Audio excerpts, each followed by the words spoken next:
จากชีวิตคนใหม่มีใครคนหนึ่งได้รู้ได้ซึ้งได้เข้าใจมีความรักเมื่อเธอได้เดินเข้ามาจากชีวิตคนใหม่มีใครคนหนึ่งได้รู้ได้ซึ้งและมีค่าและรู้ว่าต้องอยู่เพื่อใครแค่มีเธอคนเดียวอะไรฉันก็ไม่ต้องการแค่มีเธอเท่านั้นวันเวลาจากนี้ก็มีความหมายแค่มีเธอคนเดียวก็เปลี่ยนโลกนี้ไปทั้งใบ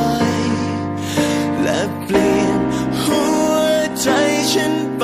ตลอดกาลไม่ว่าจะนานเท่าไรรักเราจะไม่มีวันตายไม่ว่านานเท่าไรหัวใจจะผูกกันไว้ไม่ว่านานเท่าไรแม้จนวันสิ้นลมหายใจ